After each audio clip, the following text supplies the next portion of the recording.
Would you like to melt the stress of buying a home? I'd like to help. Not with a massage, sorry, but by helping you see how you can help yourself make sure your home loan closes on time with a minimum of surprises. That's what I'd call the basic definition of a good experience. I'm going to outline the keys to making this happen through the lens of our process at Christensen Financial. And I've broken it down in roughly weekly chunks. Some types of loans and even your unique circumstances can create more stress, but this advice can help make any type of home buying process more smooth by overcoming circumstances with awareness.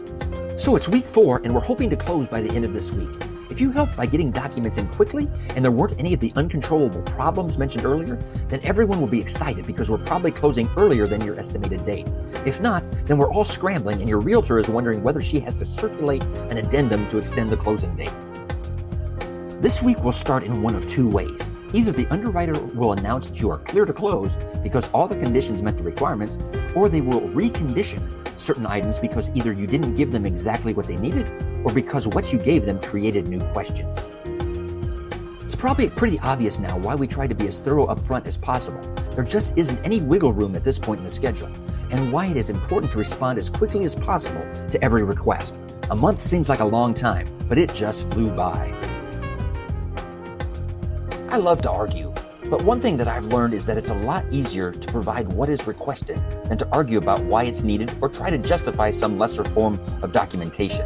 I'll go to bat for my buyers when the item requested is absolutely unobtainable, but arguing wastes a lot of time. So, the underwriter needed one more thing. You got on it quickly, had it back the same day. Awesome, you're clear to close.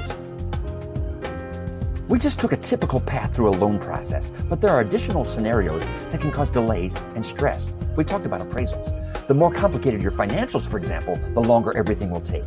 Self-employed individuals, real estate investors, etc. have much more to explain, and it can take longer simply to get through each step.